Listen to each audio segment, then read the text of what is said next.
Wanita Jerman kaya rela jadi mualaf demi cinta pemuda Jawa Barat, kisah cinta lintas benua yang bikin nangis. Namaku Helena Schmidt. Di mata banyak orang, aku adalah contoh sempurna wanita modern dan sukses. Usia 34 tahun, menjabat sebagai CEO dari sebuah startup teknologi yang sedang naik daun di Berlin. Wajahku sering terpampang di majalah bisnis, undangan seminar berdatangan hampir setiap minggu, dan setiap langkahku selalu diawasi oleh publik sebagai inspirasi para wanita karir. Aku tinggal di apartemen mewah lantai 25, dengan pemandangan langit kota Berlin yang gemerlap di malam hari. Setiap pagi, aku memulai hari dengan kopi hitam mahal dari mesin otomatis seharga ribuan euro, lalu dijemput mobil pribadi menuju kantor. Uang bukan masalah. Liburan ke Swiss atau Paris bisa kapan saja. Aku punya jam tangan edisi terbatas, sepatu dari desainer ternama, dan koleksi parfum mewah dari Paris hingga Dubai. Namun, di balik semua kemewahan itu, aku seringkali terbangun di malam hari dan menangis dalam diam.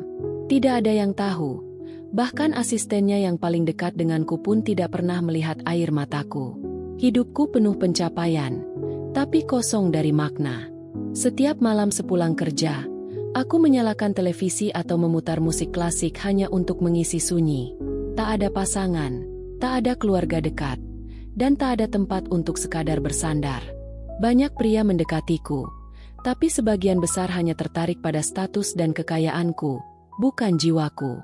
Lama-lama aku merasa seperti mesin, bekerja, sukses, terlihat bahagia, lalu tidur dalam kehampaan. Aku mulai mempertanyakan semua yang kumiliki. Untuk apa uang ini? Untuk siapa semua pencapaian ini? Mengapa hatiku selalu terasa sepi? Meski aku dikelilingi oleh pujian dan kekaguman, saat itulah aku mulai mencari bukan harta, bukan hiburan, tapi kedamaian. Dan pencarian itu membawaku pada satu hal yang tak pernah kuduga.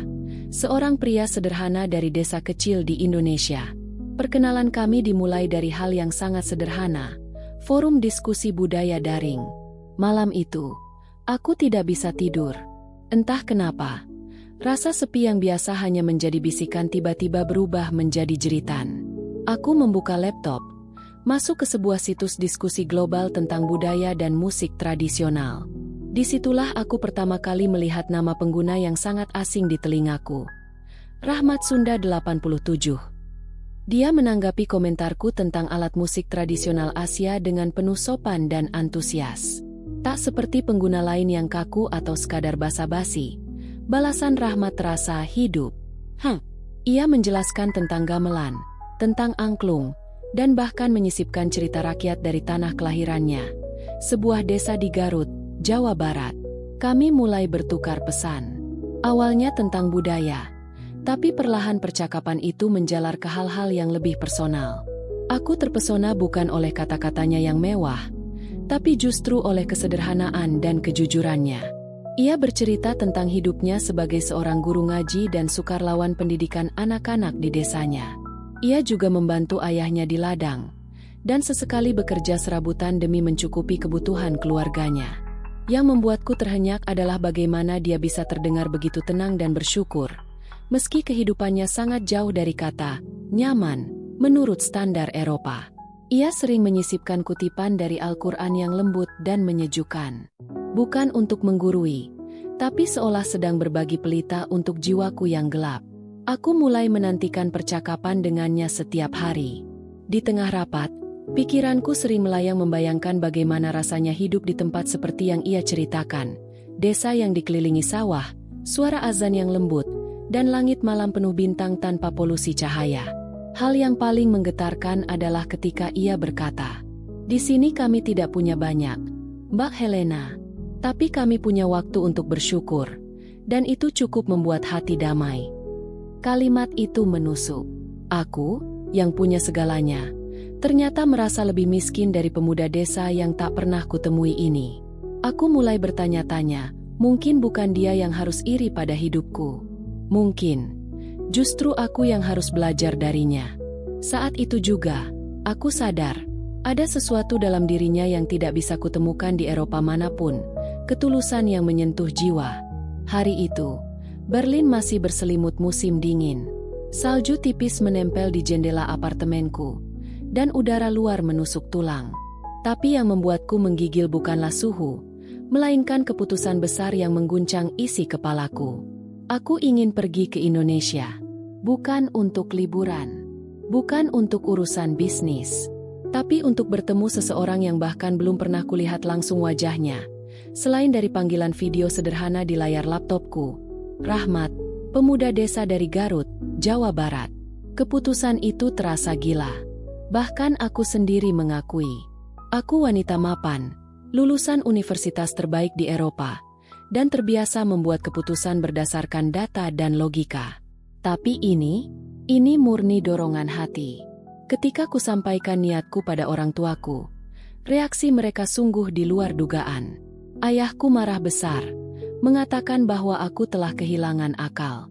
Ibuku menangis, memintaku membatalkannya, takut aku akan diculik, ditipu, atau bahkan lebih buruk. Teman-teman kantorku menyindirku habis-habisan.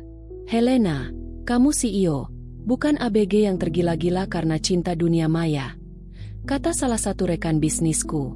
Tapi aku tetap pada keputusan itu.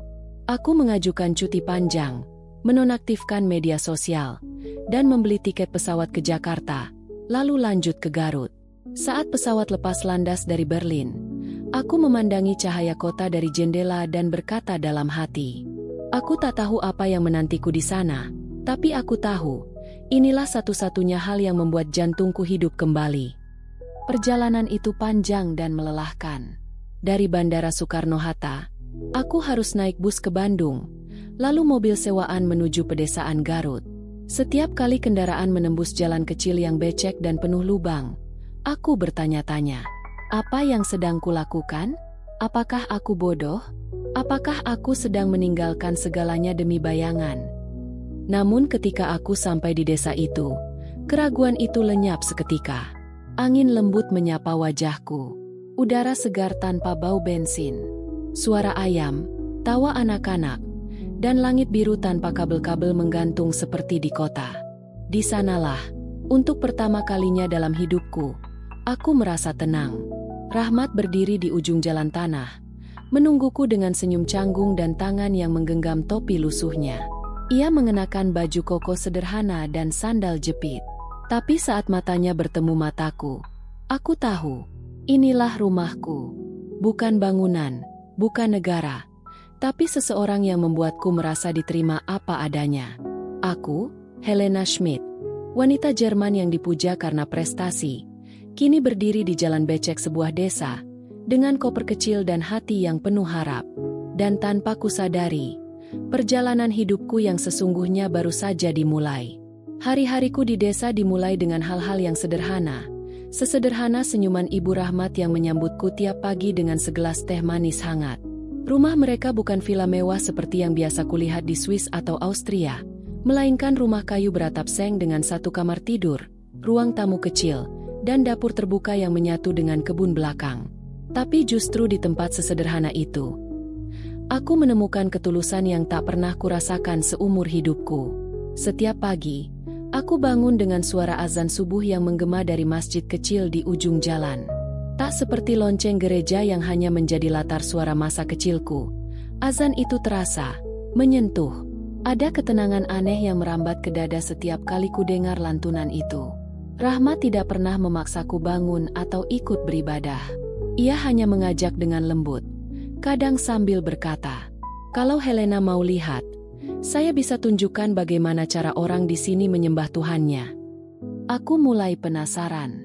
Aku melihat Rahmat mengambil air wudhu di kolam kecil samping rumah, menyentuh air dengan hati-hati, lalu berdiri menghadap kiblat. Tak ada suara, hanya gerakan yang teratur dan khusyuk. Setiap sujudnya seolah mengajarkan pada dunia, ada kekuatan dalam ketundukan. Dan dalam diam, air mataku mengalir. Aku merasa iri, bukan karena ritualnya, tapi karena kedamaian di wajahnya. Suatu hari, Ibu Rahmat memberiku mukena dan berkata lembut, "Ini bersih, tidak usah takut. Coba saja duduk di samping Rahmat. Dengarkan hatimu." Dan aku pun duduk. Awalnya kikuk, Tapi perlahan, ada rasa hangat menyusup ke hati. Sesuatu yang lembut, halus, tapi menenangkan. Aku mulai membaca, mencari tahu lebih dalam tentang Islam.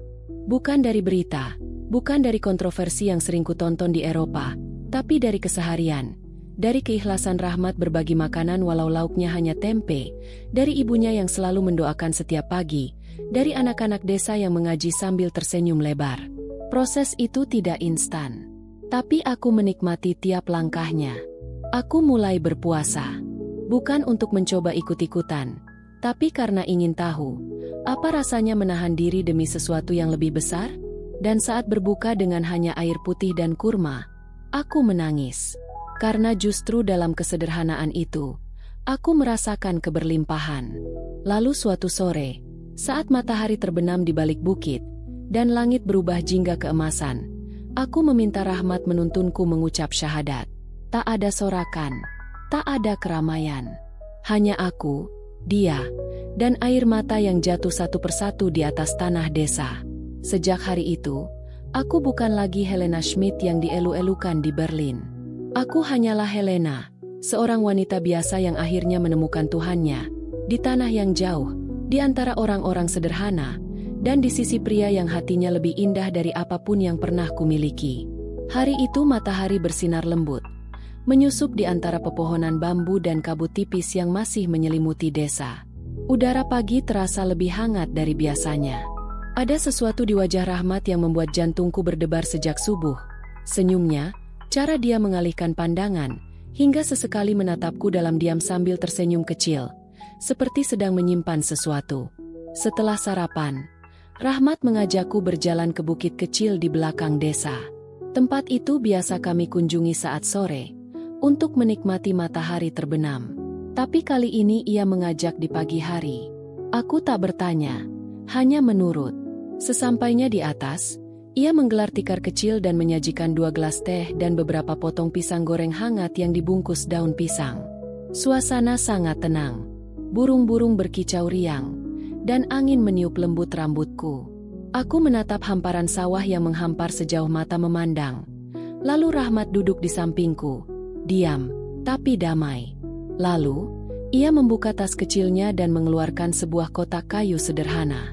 Bukan beludru hitam seperti cincin-cincin mewah yang biasa kulihat di butik perhiasan Berlin, tapi justru, inilah yang membuatku terdiam. Ia membuka kotaknya perlahan. Di dalamnya, sepasang cincin perak buatan pengrajin lokal, dihiasi ukiran kecil berbentuk bunga melati. Ia menatapku dalam-dalam, dengan mata yang basah tapi penuh keyakinan. "Helena," katanya lirih, suaranya bergetar. "Aku tidak punya banyak, bahkan mungkin hidup bersamaku akan penuh kesederhanaan dan ujian. Tapi yang bisa aku janjikan, aku akan mencintaimu dalam ibadah, dalam sabar, dalam syukur. Jika kamu mau, izinkan aku menjadi imam dalam hidupmu." Air mataku jatuh tanpa bisa kutahan. Jauh di Berlin, aku pernah dilamar oleh seorang eksekutif muda di restoran bintang 5, lengkap dengan orkestra pribadi dan berlian €500.000. Tapi lamaran Rahmat jauh lebih agung, karena ia tidak menjanjikan kemewahan, tapi ketenangan dan kejujuran. Aku menggenggam tangannya, menatap matanya, dan berkata, "Rahmat, aku sudah meninggalkan seluruh dunia demi satu hal, kedamaian. Dan ternyata, kedamaian itu ada di matamu. Aku terima lamaranmu, bukan karena kamu sempurna, tapi karena kamu tulus." Ia menunduk, lalu mencium punggung tanganku.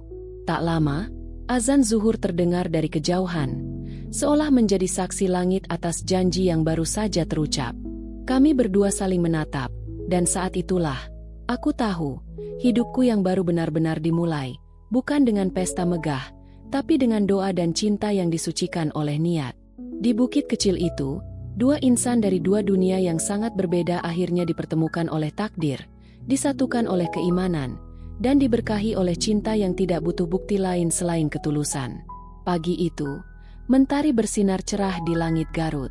Udara segar berhembus dari sawah-sawah hijau yang membentang luas, dan langit tampak lebih biru dari biasanya, seolah ikut menyambut hari bahagia kami.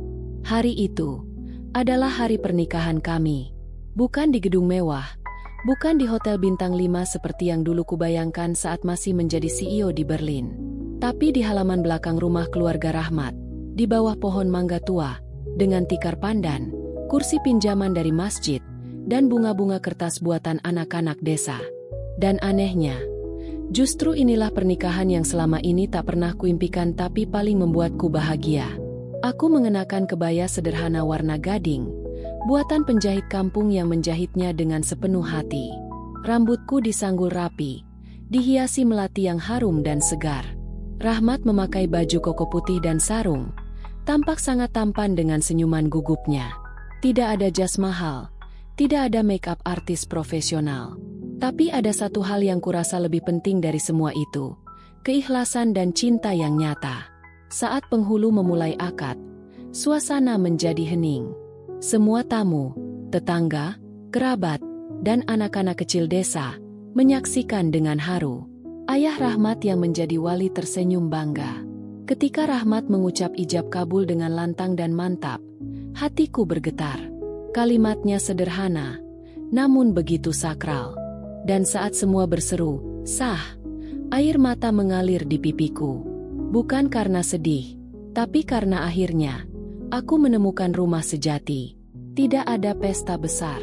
Hidangan pernikahan kami adalah nasi liwet, tahu goreng, ayam kampung, dan sambal buatan Ibu Rahmat. Kami duduk lesehan bersama semua tamu, tertawa, bercanda, dan makan dengan tangan.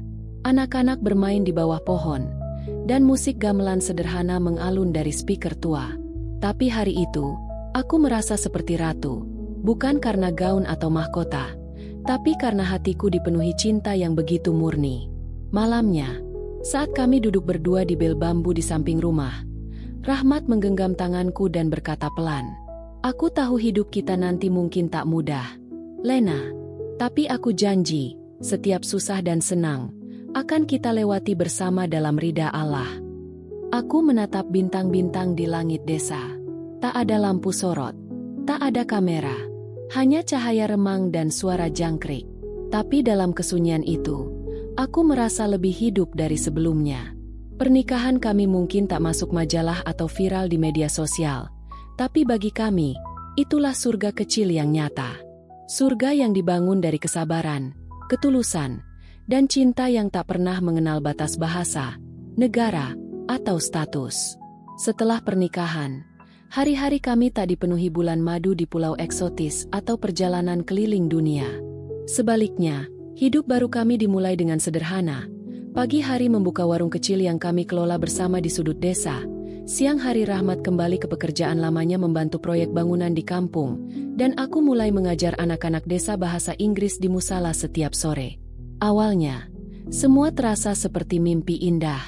Kehidupan damai, senyuman warga, dan waktu-waktu bersama yang hangat. Tapi seperti semua perjalanan cinta sejati, ujian pun mulai datang.